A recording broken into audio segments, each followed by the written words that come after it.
Look at how soft the meat is and how yummy this is. Watch and follow this quick, lazy way of cooking saucy yappu. Enjoy. Let me know if you try it. Saucy yappu.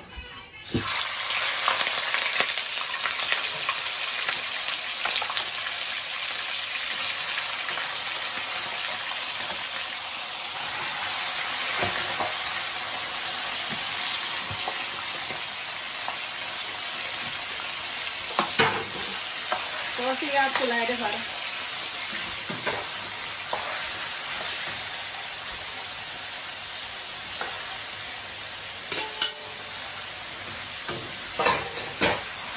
I'm cooking saucy yappu, which is a lot of people are gonna cook this today for the Eid. Right, come on. I'll go take it. Look at it. If you cook it.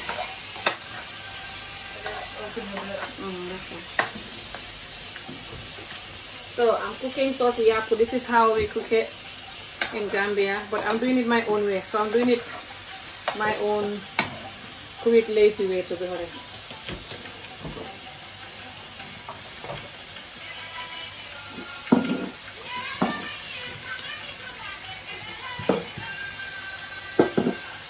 You see.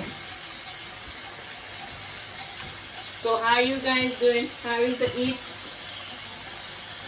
How is everything going with everyone?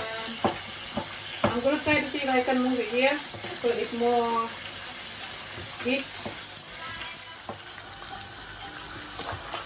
So yeah, tay ngay togu sauce yappu way dama koy def mu gaaw. So di ngeen gis ni ma koy defé. This is saucy yappu that many Gambian and Senegalese people are going to be cooking today for the Eid. But I'm going to make mine a little quicker than normal. Which is I'm going to add everything soon. You'll see.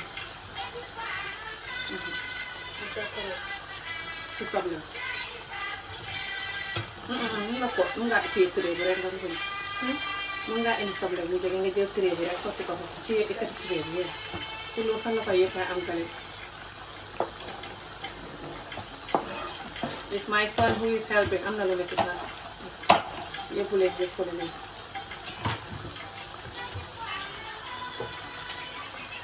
Am na yeneen nekk leen ñu sànni wala ñu. Me and my son here in the kitchen man ak Adi ñoo ne ci waañ gi togg. So with this, you're going to have to do like this for a while. So I'll come back when the water is finished.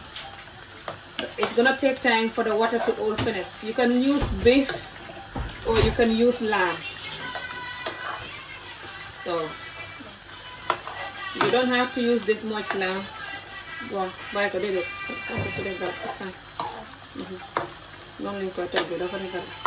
So you're just gonna boil it. After you wash your lamb or your beef, you put salt. Rahasa yapu bon set def korom yela subo ku ye little porky ye.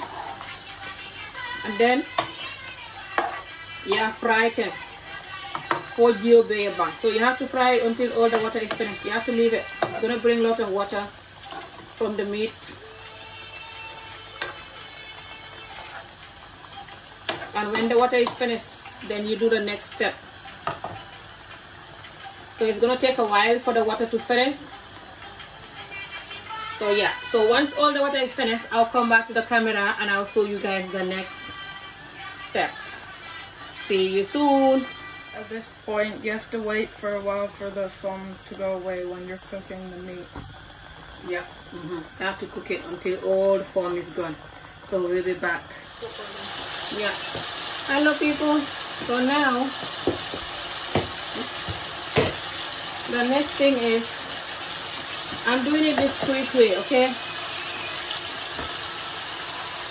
I'm doing this just the quick way. Dama koy togu bu gaaw motax.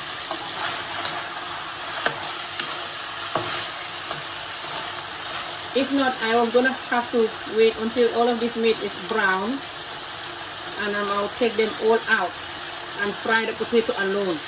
Then fry the onion. But that's gonna take me all day. and I can't be bothered with all that. After eating all that meat I eat earlier on. So I'm gonna do this quick way, but it's still gonna be nice and yummy. I'm quite talk bu gaaw because dama sonn te yàpp bu ma lekk sama biir baa ngi fees ba tey waaye dafa nekk ne rek reer bi bàyyi ko ma toog ko defar naa plan naa ko ba pare waaye ni ko noonu damay seppi yàpp bi damay xaar ba doore ba brown ma seppi ko fry pompiteer bi waaye léegi damay boolante yëpp instead. So now I'm just gonna put the potatoes. I don't peel potatoes because potatoes are healthier and you don't peel them, but you can peel them if you want. And I'm gonna put the onions. This one must be mustard. And I'm mustard.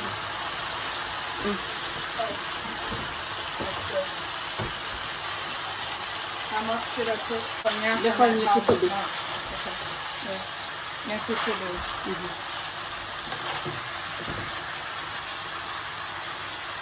Defal ndànk nit ki tuddi ko foog naa du doy loolu defal rek ba ma ne la doy na oytu defal ndànk ok defaatoo foog naa ne pot bi yëpp nga war a def onion kon li dafa soxla mustard bu bëri naa di ñu ko dee soxla bëri You put into those strips. Yeah, that wasn't I said onion then, but it's fine. It's just a bit thick. Wait, how do you do that? It's gonna be half if I was doing it. Oh, okay. But also you could do it on your own. Adi, look at this. Why do you have to do all this? Look at this. How many churros here? I'm sorry. Huh? You just think that leaf here, then I'm put churros here. Just they want to put on the food. Just send on the line to do this here, put in the cup. No, how many churros here? So put it in the leaf in the cylinder. See it only filling.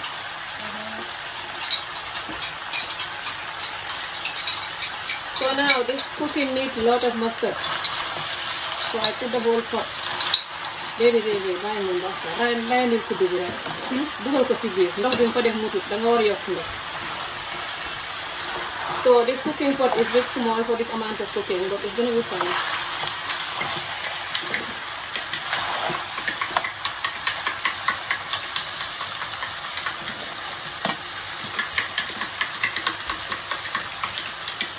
So then you put your seasoning, your flavoring stuff, your Maggi cube or anything you want to use. I'm using 2 small Maggi cubes and 1 knorr. If you don't have that, you can use any seasoning you have.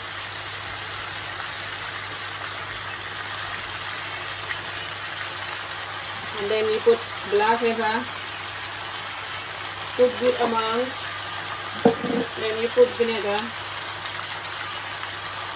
We're meant to put good amount too. This cooking like good amount of vinegar.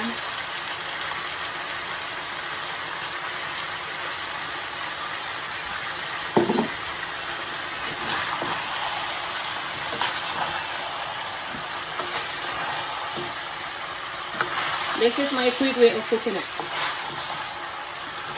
But the other way is, the normal way is you fry the onions on their own. You take all the meat out and then fry the onion on its own. And then bring the meat back again to add to it.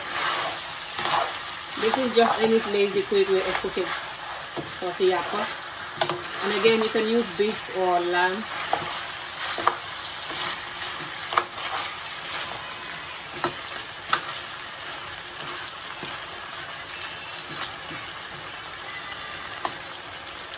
So now I'm gonna put more garlic powder because this cooking needs a lot of garlic.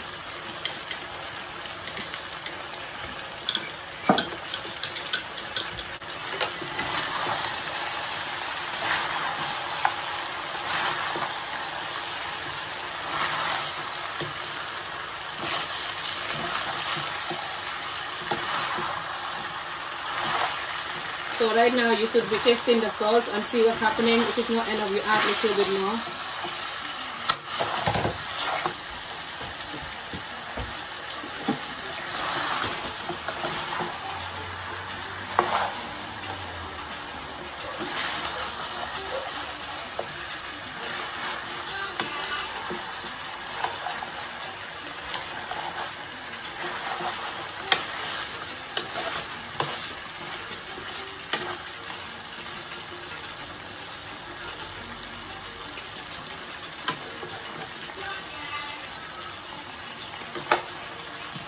Just a little more salt.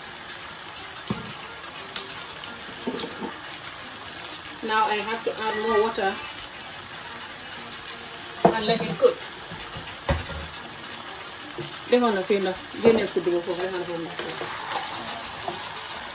Like half of the bowl of it.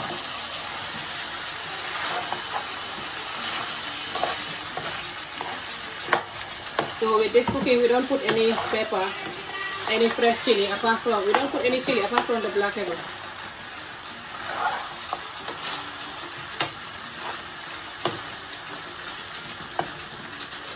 So I put some water here just to get all the leftover in the food. The mustard is very important for this cooking.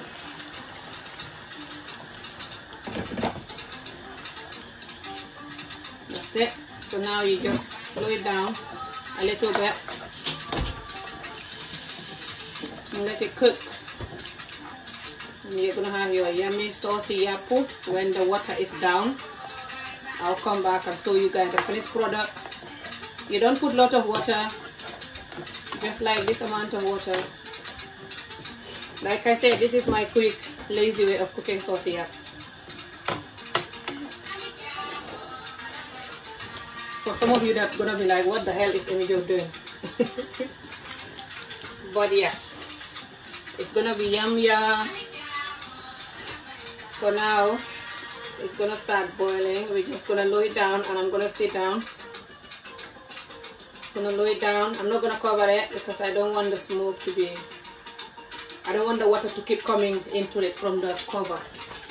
You know, when we cover it, it's gonna bring water from the cover, and so it's gonna have more water, so you will cook it more. That's why. So I'm just gonna leave it like that.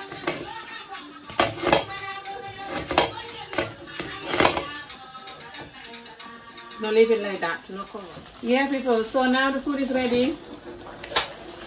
When you're cooking this, you have to make sure you keep checking. If not, it's gonna burn. After I put the water, I closed the, I didn't want to close it at first, but after, when I left it for about 10 minutes, I put it in a medium heat for 10 minutes. When I came back, I found out that the water was finishing and the potato was not cooked yet. Now it's all cooked. You can see it's all cooked now. So then I have to cover it, because when you cover it, the cover will bring more water to the soup. And then I have to go back for another 7 minutes. I come back and stir it a little bit, and then I have to cover it again, and I go back for another 7 minutes, and I come back, and that's the finished product. So you make sure you keep covering the food. If you don't put enough, too much water when you're cooking it. If you do like me, I make it this quick way that I explained to you guys, instead of the way of the original Gambian way of boil and frying the potato and everything else. So yeah, this is the finished product. I did not put too much oil. If it's the typical Gambian way, you will see that it's gonna be a lot of oil, and but I don't want my food to be too much oily. I know for some of you will be thinking, what? It was too much oil already. In Gambia, they even cook it with more oil than that, believe me. Our diet is not very healthy when it's a yummy food like this. Most of the traditional foods are quite healthy, but especially me, Fana. Our traditional food is very healthy, like sherek, mom and stuff. But that is something that people normally don't eat on a day like this. So the pot is a little burnt because I left it and I went. So this is a type of food that you shouldn't leave it when you're cooking, but it's not bad, so it's still gonna be fine.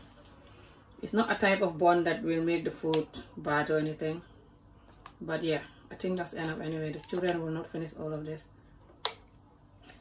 So yeah, this is just my quick and lazy cherek. Sorry.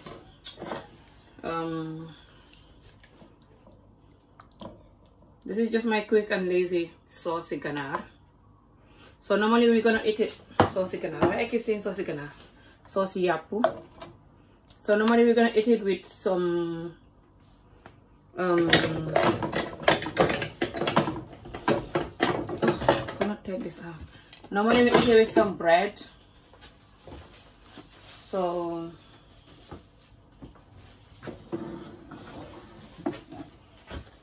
the bread is here. Oil fat. The bread is here. So normally what we do is we just, this is how we normally eat it.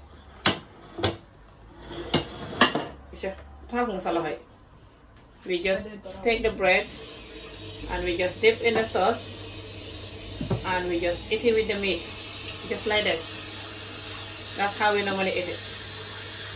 Okay, so we're gonna sit down and enjoy our meal. Let me know if you try. Can't finish it, people. I'm done. Manuma jeexal suma lekk gi. Man dama ko jeexal suuna way suuna manuma ko jeexal. I can't finish it. I'm done.